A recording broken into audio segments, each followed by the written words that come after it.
Could you please put your hands together for Ambassador Diamond? Let's hear it for Mr. Justin Phillips! Great job.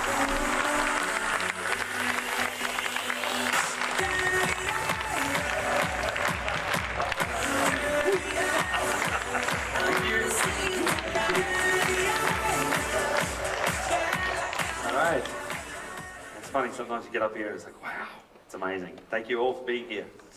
What a great movement we're a part of, hey? So, you having fun? Peak performance is turning out all right? Yeah, good. So happy that you're here. So today, I want to help you take a moment to think about how are you going to share your story? How are you going to be impactful? How can we do that in a way that is sustainable and protects ASEA? Who loves ASEA and wants to protect it? Right? To me, it's something sacred. So that means we need to be a bit smart about how we do this. We live in a world with a lot of regulatory constraints, and I think we have the best business in the world. It takes some skills to learn.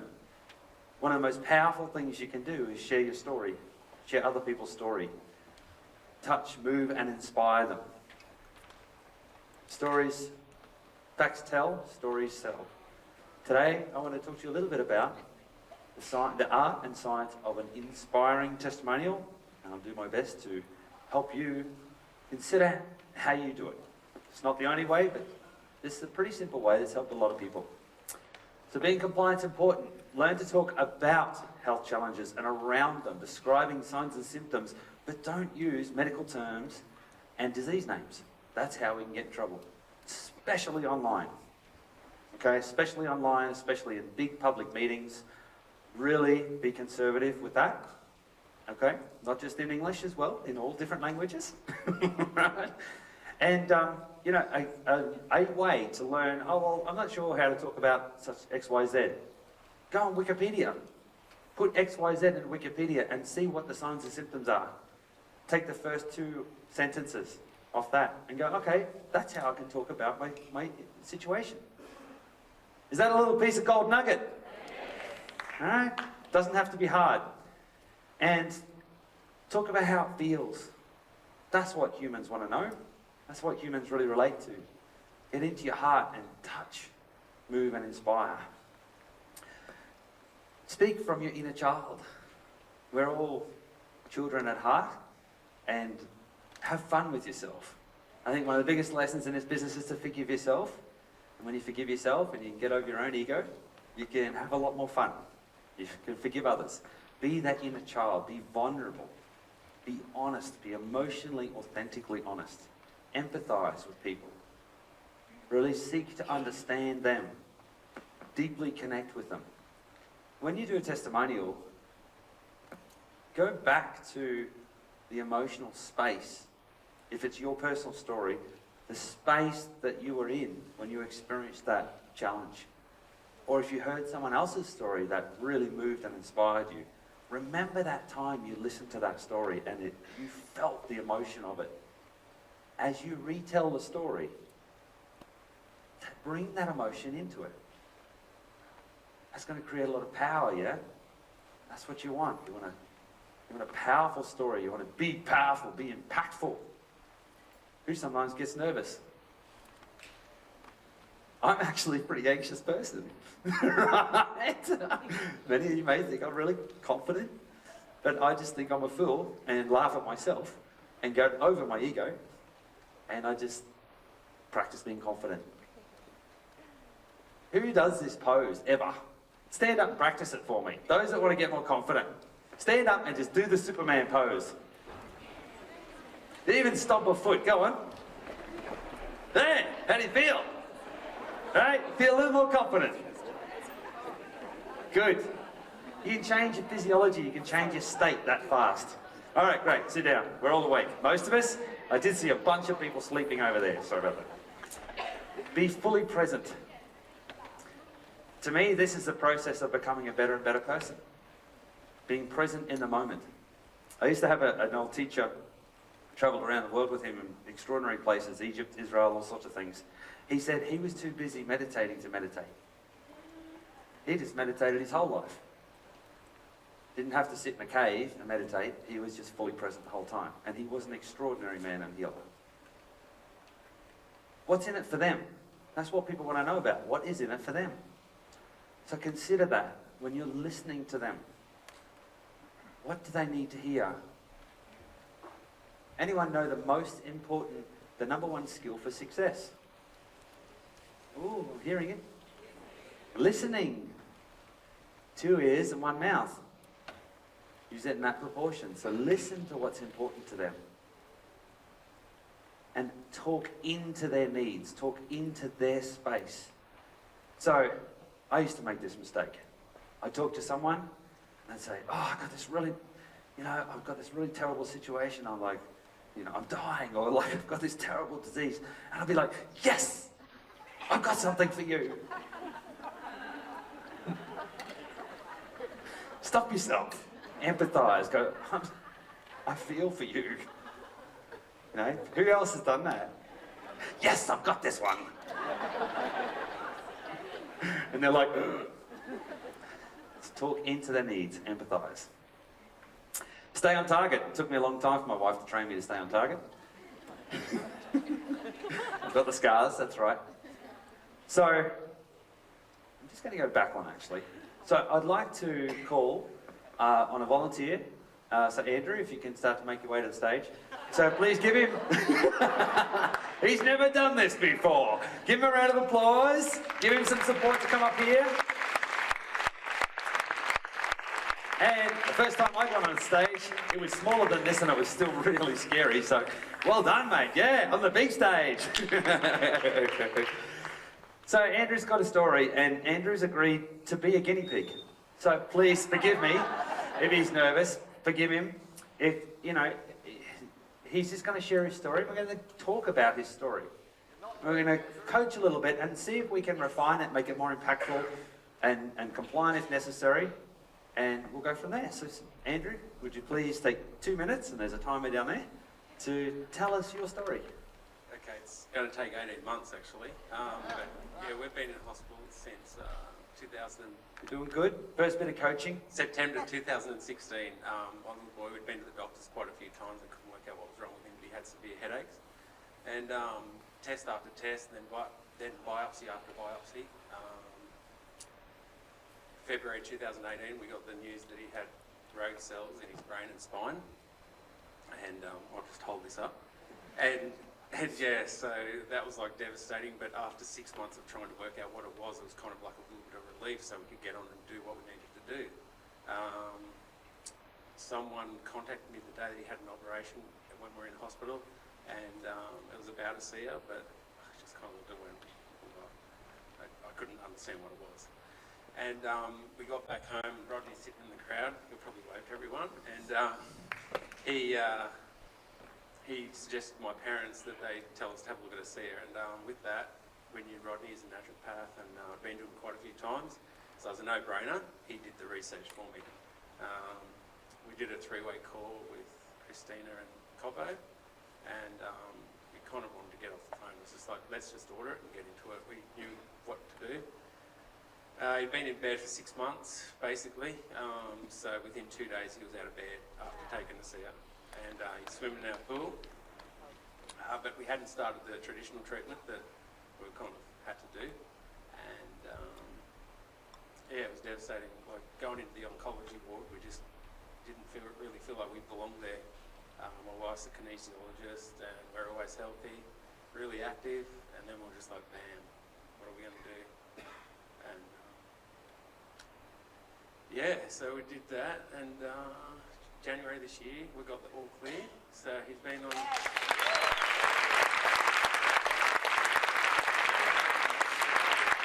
How long did you take?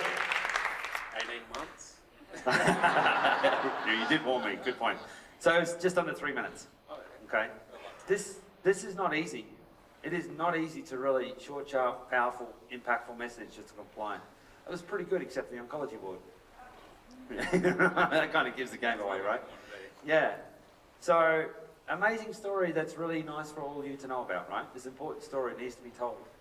How do we tell this in a way that's more impactful, more compliant, more to the point? So you can have a little bit of a read of that if you'd like. So we don't know where Andrew's from. I introduced him as Andrew. We don't know what he does.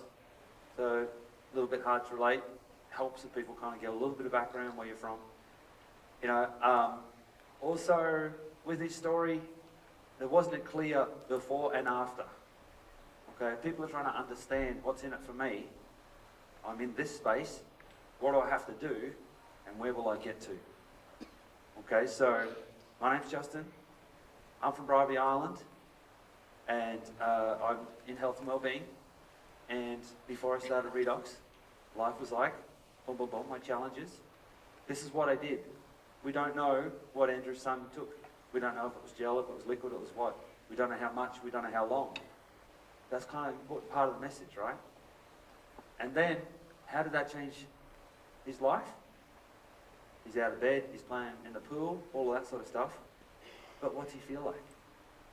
What's his wife feel like? We can imagine, but why not say it?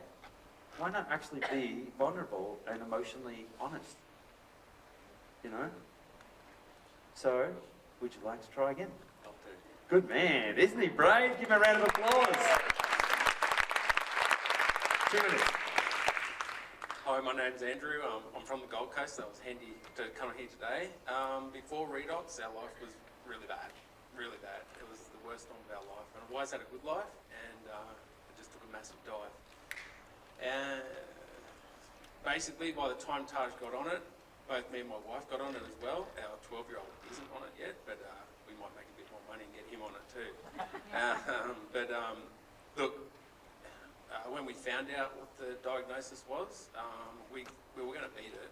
There was no way we're not going to beat it. But when me and Melissa got on ASEA, our confidence level shifted, as well as Taj's. Like Taj is 9, but you know, you can tell a kid anything, he will leave us. And he just got onto it. He never complained about the taste.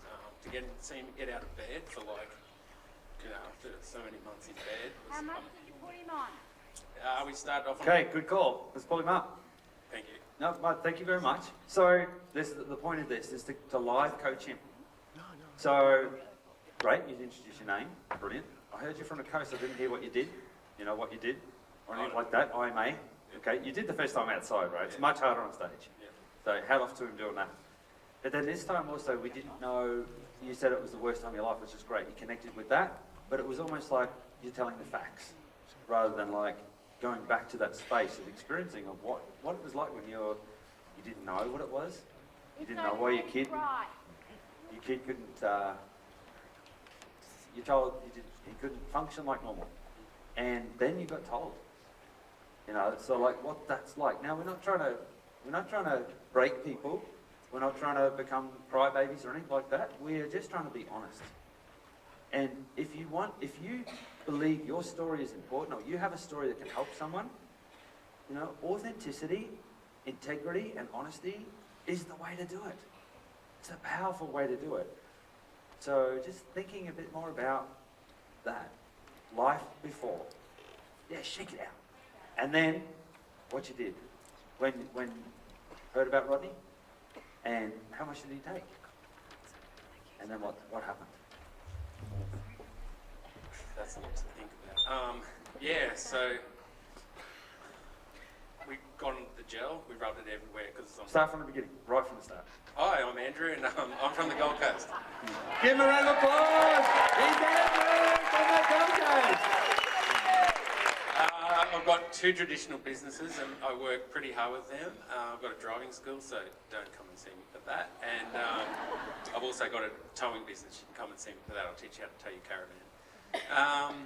Yeah, so like before Redox, well, we never thought we'd ever use it. We've been a healthy family. And then the day that Taj got sick, you know about that.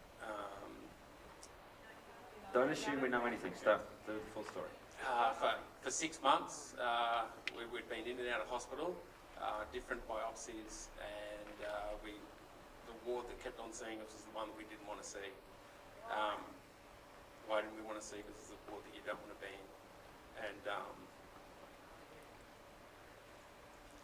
all the children that are in that ward, they definitely don't look healthy.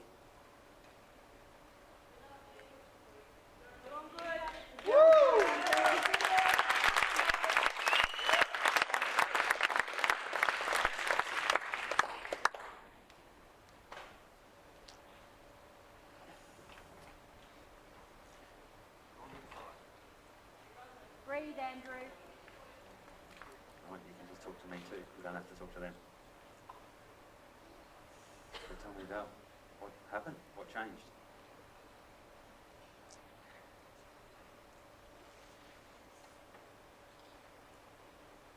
Look at me. And You connect to me. Tell me your story. Yeah. So when you found that out, what happened? Rodney approached us from next door and he told us to get onto it. Yeah. So straight away we did. And how much did you give Taj? It was just a small dose because he's a little boy. He's only 9. Yeah. Yeah. So how much? But he handled it well, so it might have been 30 mils. Yeah. The first night, because Rodney gave us the bottle. Once or twice or 6 times? That was the first night we got it after the 3-way. Yep. And then the stuff came in, so I think we upped it a bit, so it would have been 45 mils twice a day. Yep. Did that for a bit, and he had no side effects except he just got lots of energy. Yep. Yep. And He then got out of bed what happened the next few weeks? Did you increase the dose? week after week, and then so now we would have done 60 mils maybe 3 times a day. We're kind of all over the shop, as you could imagine.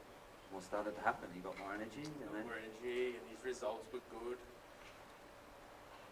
After the first scan, after the medical treatment, they could see a massive improvement, and so could we. Yep. We never told them because we didn't get a good experience from them straight away. Yep. They said nothing else would work. And we never go down that way. Yep. So you're in fear. There was a lot of fear around it.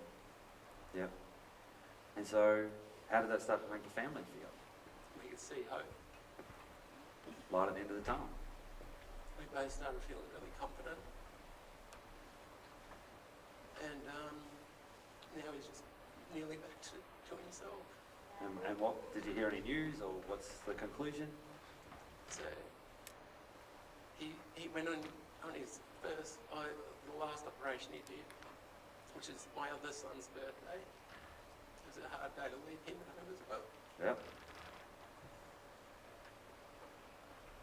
What were you told? February 2018, we're in the hospital until January, a couple of weeks back, we got the ball clear. A couple of weeks ago.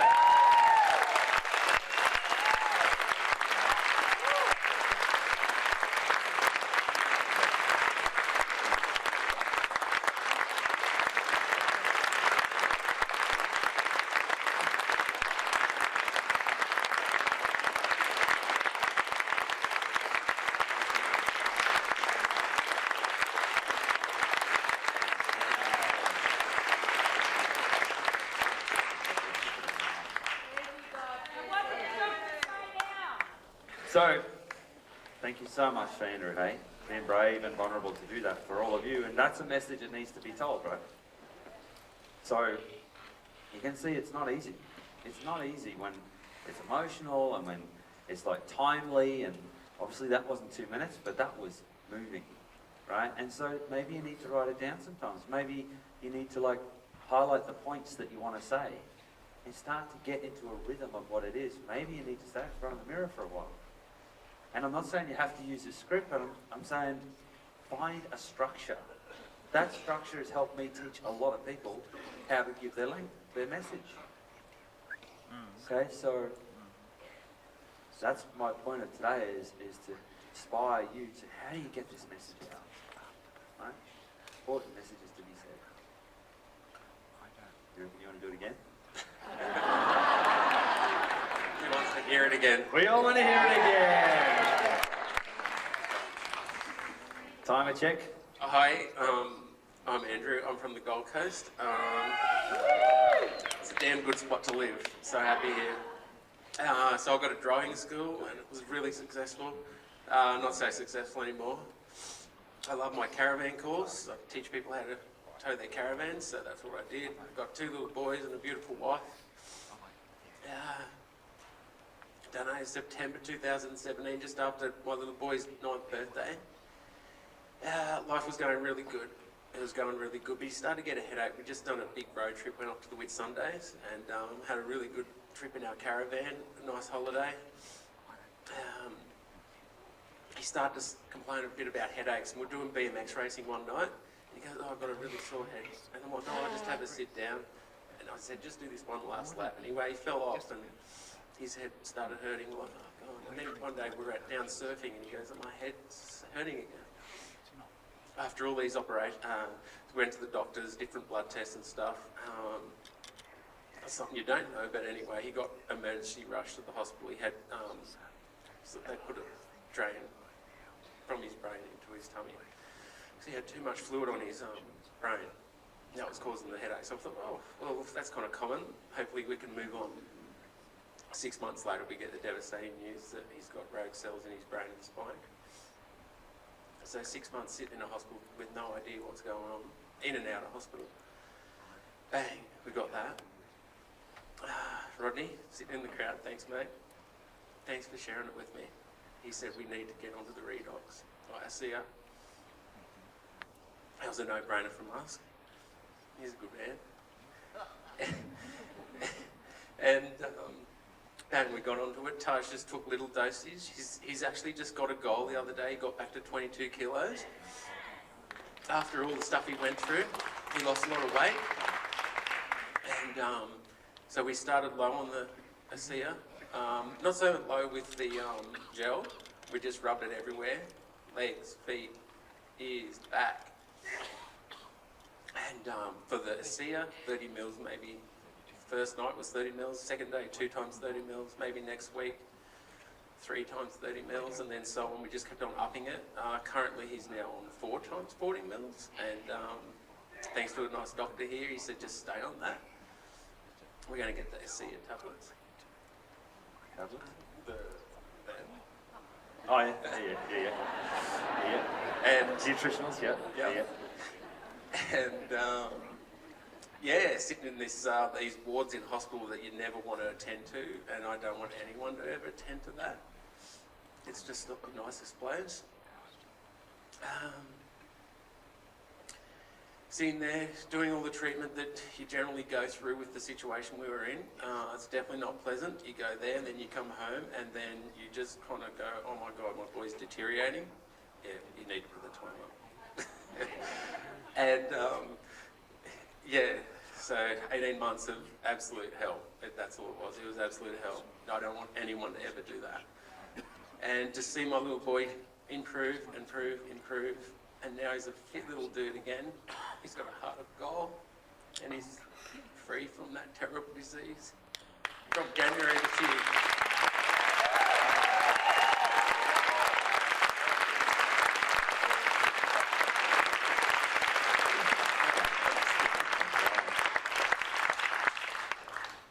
What a man. So he really hasn't had that coaching before. It takes guts to do that in front of all of you, because he's dealing with the whole stage fright thing and the trauma of the experience, right? But I want you to go back to the first time he told his story, and the second, and the third, and the fourth. You feel that last time was a lot more informative. You can connect with what's going on. You can understand. It's not haphazard. It's not ad hoc. It's like there's a flow to it. And if you knew someone that had a challenge like that, you now have a way to help them. So it's stories, and your stories, and telling other people's stories with heart, in a compliant way, in an impactful way. That's how we're changing the world. Happy days. Give me a round of applause. Thank you, Andrew. Good, man. Yeah. Good on you.